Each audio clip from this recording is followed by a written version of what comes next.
My brothers and sisters, one of the most dangerous diseases of the heart is subtle, silent, and often goes unnoticed until it destroys the soul.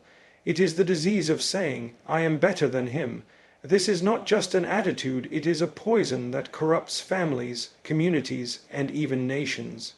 It is the same disease that led to the downfall of Shaytan, who refused to bow when commanded, claiming superiority over Adam.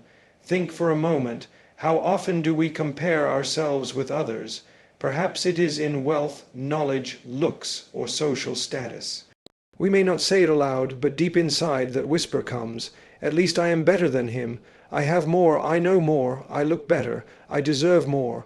And with this whisper, the disease spreads, weakening our humility, our gratitude, and our sincerity. This false sense of superiority blinds us from reality. The truth is, every blessing we have was gifted by Allah, not earned by our own greatness. The air we breathe, the strength we walk with, the food we eat, none of this is guaranteed. How then can we look down upon another, when our very existence depends on the mercy of the one who controls all things?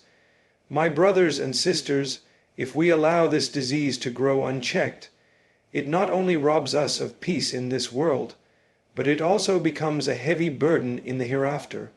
The arrogant will not enter paradise. Imagine losing eternal happiness just because of a moment of pride in this fleeting world. That is why we must recognize it, cure it, and replace it with humility before it destroys us. One of the greatest spiritual diseases that has ever plagued mankind is arrogance. It is not something new. It is not something that belongs only to our generation. It is a sickness that began before human history on earth even started. It was the very first sin committed in the heavens, the sin of arrogance. When Allah created Adam, peace be upon him, and commanded the angels and all of creation to bow down to him, they all obeyed except one.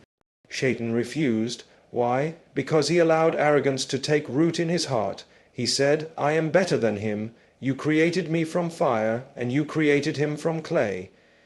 In that moment, Shaytan chose pride over obedience, superiority over humility, and arrogance over submission. That was the birth of this disease, the disease of saying, "I am better than him." My brothers and sisters, let us pause here for a moment. Shaytan did not deny the existence of Allah. He did not say, "I do not believe." He actually recognized Allah, spoke to him, and even asked him for respite until the day of judgment. But despite all of that, his arrogance became the barrier between him and mercy. This shows us something profound. It is not enough to recognize Allah with our tongues if our hearts are filled with pride. Arrogance can block us from guidance even if we pray, even if we fast, even if we claim faith. The disease of arrogance is so destructive that it turned the one who worshipped Allah for thousands of years into the most cursed being until the end of time. Think about this carefully. Shaytan's reasoning was simple. Fire is superior to clay. That was his logic, but look at how dangerous this logic was. It was not about fire or clay. It was about disobeying a direct command of the Almighty. Pride blinded him. He looked at the material, the outer form, and ignored the command of the Creator. And this is exactly what happens to us when we fall into the same trap. We look at wealth, we look at appearance, we look at titles and positions, and we convince ourselves, "I am better than him, I am better than her." Yet we forget that the true measure of greatness is not in these things. The true measure is in taqwa, in God, consciousness, sincerity, and humility. Allah does not look at our faces or our wealth, but He looks at our hearts and our deeds. This is why arrogance is such a dangerous root of all evil. It is a disease that does not allow growth. When a person is arrogant, they no longer see their own faults. They refuse to accept advice. They look down upon others, and in doing so, they place themselves on a pedestal that they do not deserve. And the tragedy of arrogance is that the higher a person places themselves in their own mind, the harder the fall when reality humbles them. Just as Shaytan was cast down from the highest ranks of worshippers to the lowest depth of disgrace, arrogance always leads to humiliation. Now, some of us might think, "But I am not arrogant. I don't say I'm better than others. Yet arrogance does not always shout. Sometimes it whispers. It appears when we compare ourselves silently in our hearts.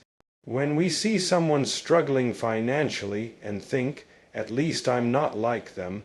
When we see someone fall into sin and we think, I would never do that.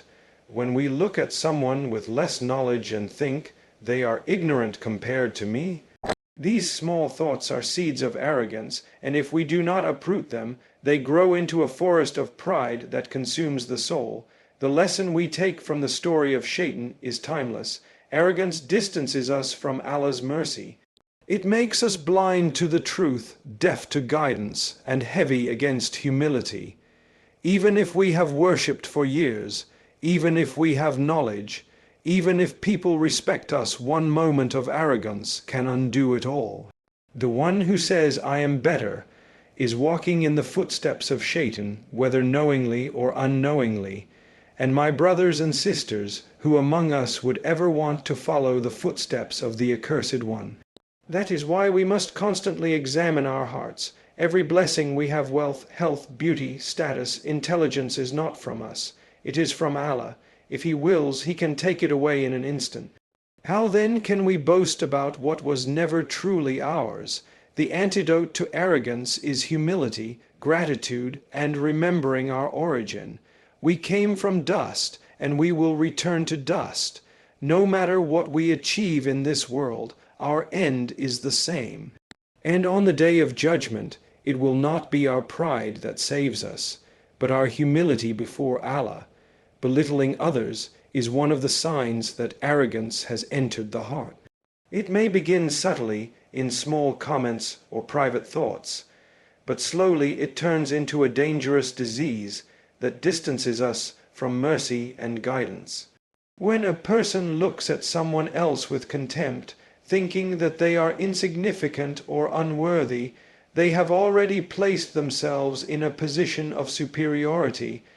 They have assumed that their value is greater, their status is higher, and their worth is more important.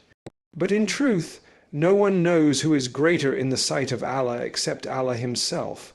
The one you look down upon today might be far more beloved to Allah than you, and the one you admire might be rejected because of hidden arrogance. Every time we belittle another person, we are forgetting a fundamental truth. Human beings are honored by Allah. He says in the Quran, we have indeed honored the children of Adam. That means every human being has a dignity that must not be violated. Whether rich or poor, educated or uneducated, strong or weak, every soul is a creation of Allah and is to be treated with respect. To belittle someone, to mock them, to laugh at their flaws, or to think we are above them, is to go against this divine honor that Allah has placed upon mankind. And when someone defies what Allah has honored, they risk losing His mercy. My brothers and sisters, belittling others often begins with comparison. A person looks at their neighbor's home and says, at least mine is better. Someone looks at their colleague and says, I work harder, I am smarter. A student looks at another and says, I have more knowledge, I am superior. Slowly, the heart begins to feed on this poison and the disease spreads. Yet we fail to realize that these comparisons are baseless. Allah distributes wealth, intelligence, looks, and abilities as He wills. None of us chose our circumstances. None of us had control over our birth, our health, or our opportunities. So when we belittle someone for what they lack, we are in fact mocking the distribution of Allah. And is there any arrogance worse than questioning the wisdom of the Almighty? Belittling others also destroys relationships. How many friendships have been ruined because one person constantly made the other feel small? How many families have been torn apart because a brother, a sister, or a parent kept reminding others of their shortcomings? How many marriages have collapsed because one spouse could not stop belittling the other? Words of contempt cut deeper than knives. A person might forget the physical pain of yesterday, but they will remember the humiliation of being mocked or degraded for a lifetime. And the one who belittles should not think they have one. In truth, they have only earned the displeasure of Allah, for he says in the Quran, "Do not ridicule one another, perhaps they may be better than you." It is very possible that the one you look down upon today will stand higher than you tomorrow. You may look at someone poor and think they are worthless, yet their doers in the middle of the night may reach the heavens and secure blessings for an entire community. You may see someone struggling with sin and think they are beyond hope, yet a single moment of sincere repentance may raise them to a rank you could never imagine.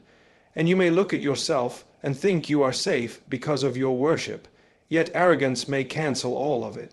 The danger of belittling others is not only that it harms them, but that it blinds us to our own faults. The Prophet warned us that even a speck of arrogance in the heart can prevent a person from entering paradise. What is arrogance? He explained that it is rejecting the truth and looking down on others.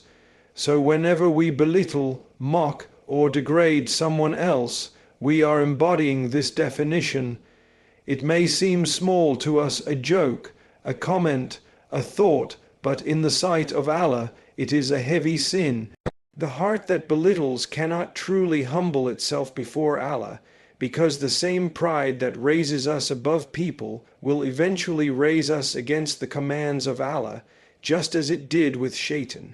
The cure for this disease begins with recognizing the honor that Allah has placed in every soul. When you look at others, remind yourself, this person is loved by Allah enough that He gave them life, He provides for them, and He may raise them far above me in the hereafter. Humility means to see others with respect, to appreciate their struggles, and to never allow ourselves to feel superior. True greatness lies in lowering ourselves before Allah, and part of lowering ourselves before Him is lowering our pride before His creation.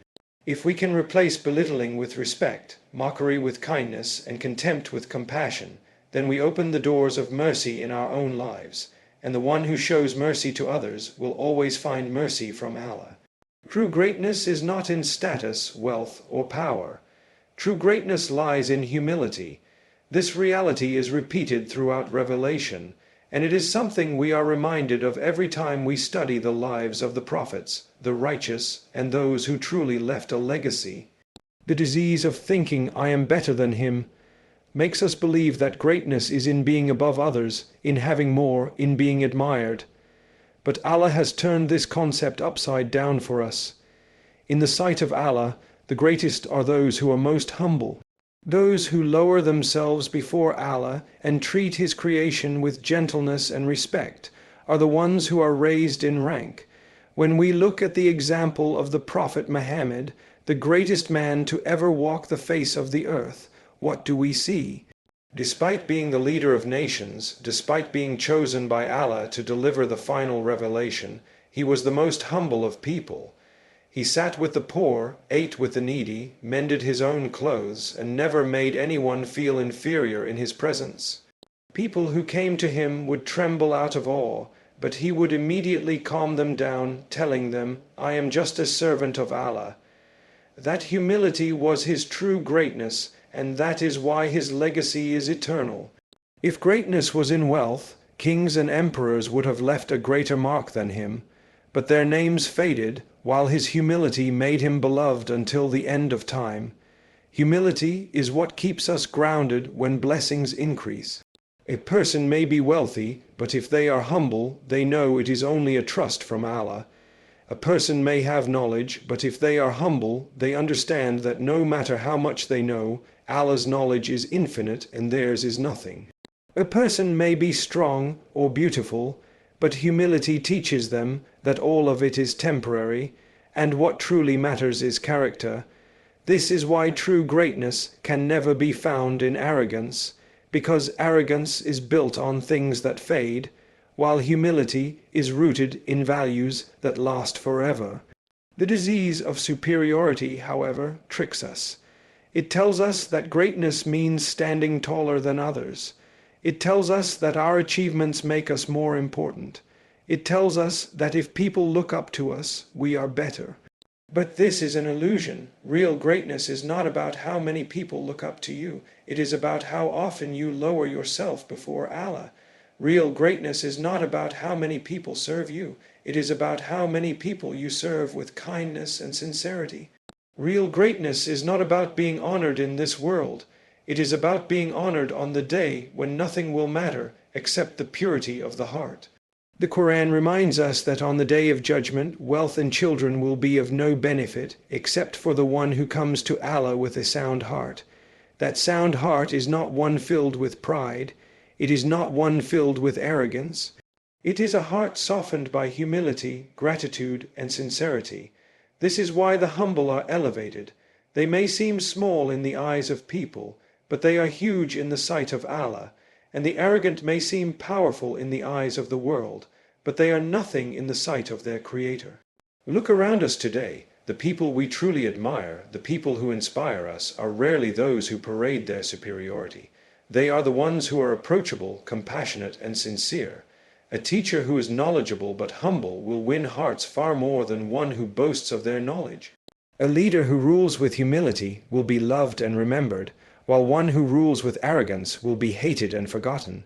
A parent who humbles themselves to guide their children with patience will raise a legacy, while one who rules with pride will only breed resentment.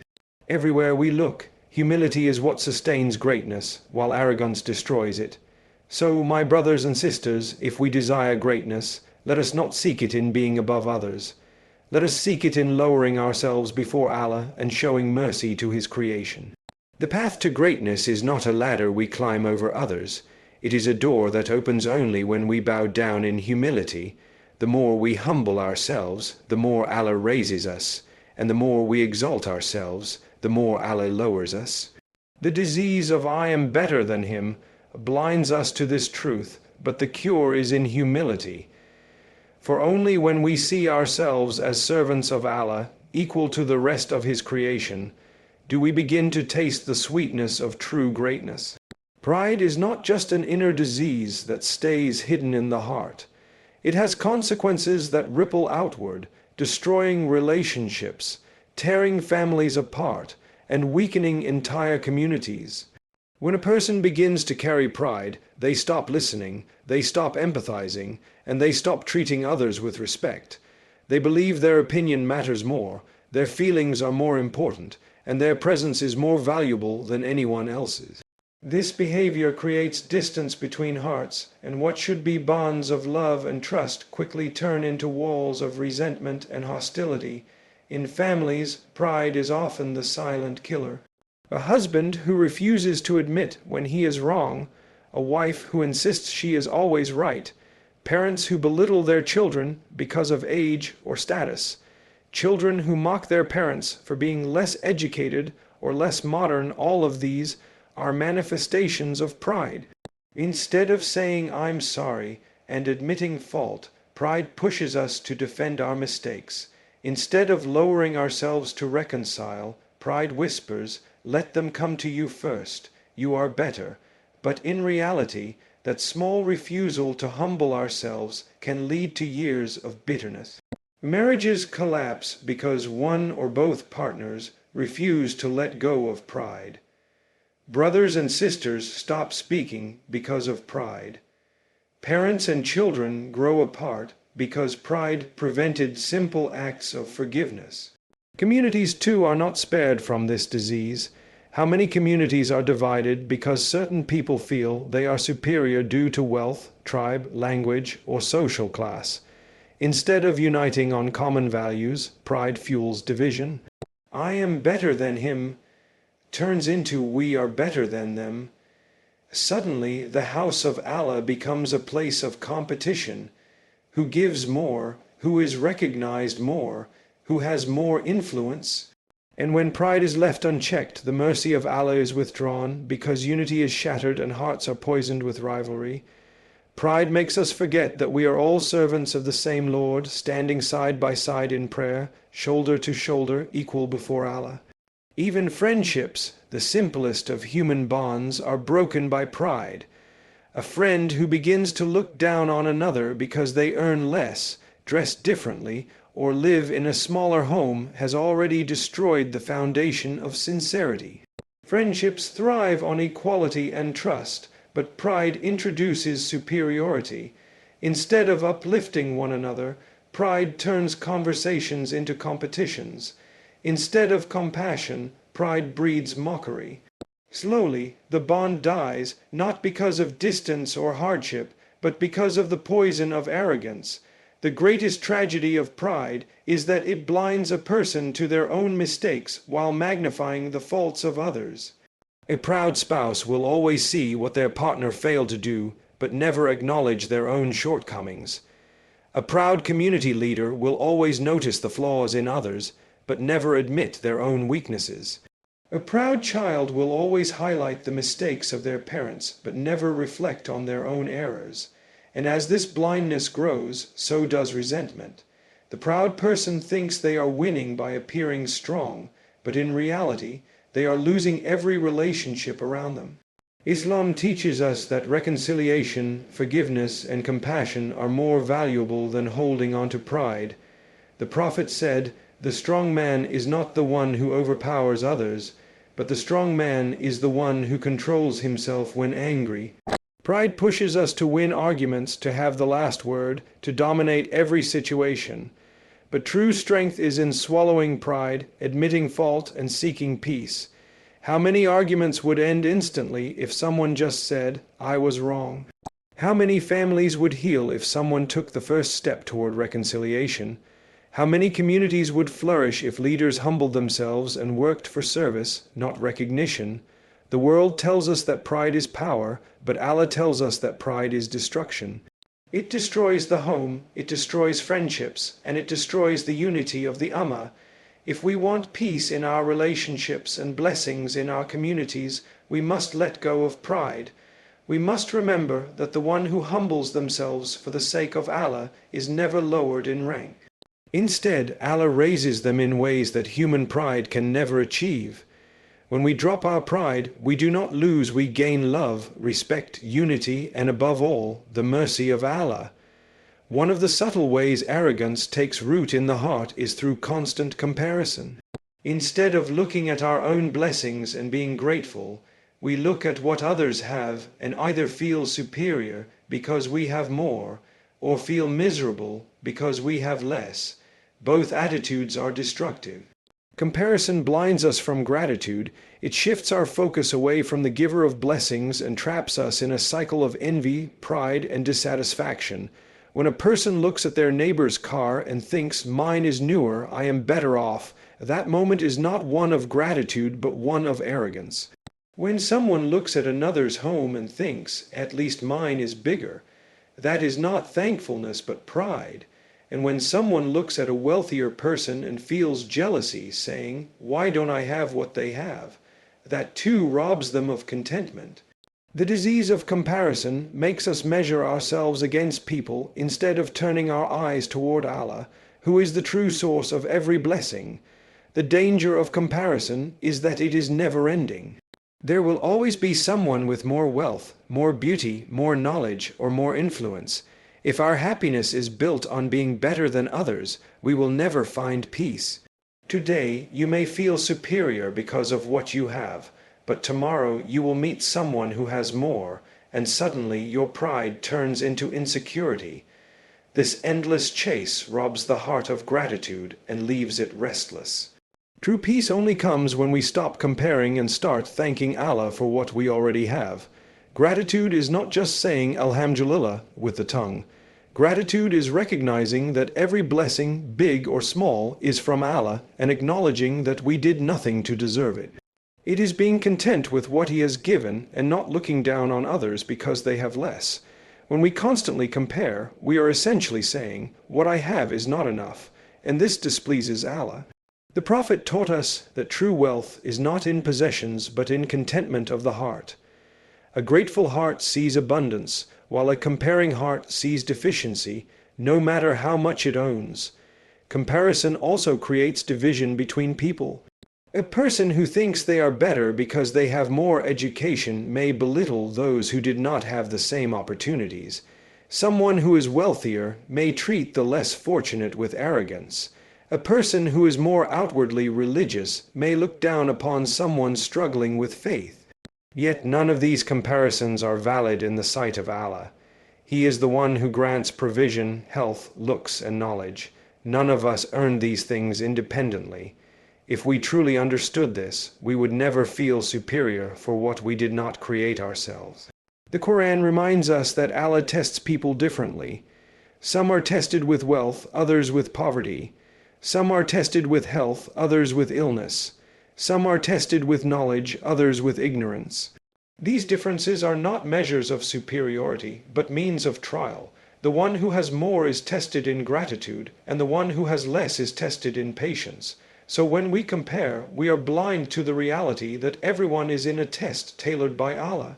The person we envy might be carrying a burden we cannot see, and the one we belittle may be far more beloved to Allah because of their patience. If we want to cure ourselves of this disease, we must train our hearts to look at those below us in worldly matters and those above us in spiritual matters. The Prophet advised us to look at those who have less in wealth and worldly possessions, so that we may remain grateful. At the same time, when it comes to worship, righteousness, and closeness to Allah, we should look at those ahead of us so that we may strive harder. This balance keeps the heart humble and grateful at the same time. My brothers and sisters, gratitude is light, and comparison is darkness. Gratitude brings us closer to Allah, while comparison distances us from Him. If we spend our lives looking at others, we will miss the beauty of the blessings in our own hands. But if we live with gratitude, no matter how little we have, our hearts will be rich. And the one who is rich with gratitude is far greater than the one who owns the world, but is blind to the giver. My brothers and sisters, the disease of saying, "I am better than him," is not a small flaw to ignore. It is the same poison that destroyed Shaytan. It is the same arrogance that has ruined nations. And it is the same pride that can close the doors of paradise upon a person.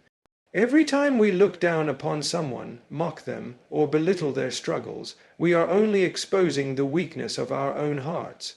True greatness is not in wealth, beauty, status, or power. True greatness is in humility, sincerity, and obedience to Allah.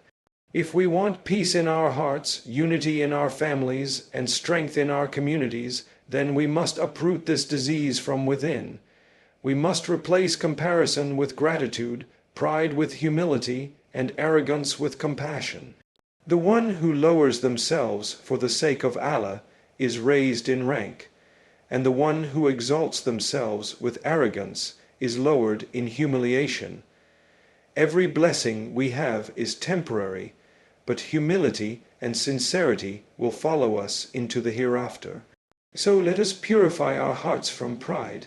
Let us treat each person with dignity, remembering that the one we look down upon today may be far more honored in the sight of Allah than we are.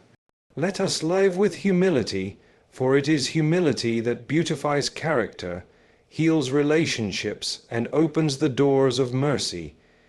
And when we stand before Allah on the day of judgment, it will not be pride that saves us, but a sound heart humbled before Him. Thank you, my brothers and sisters, for giving me your time and attention. May Allah grant us the wisdom to recognize this disease within ourselves, the strength to fight it, and the humility to walk upon this earth gently, as true servants of the Most Merciful.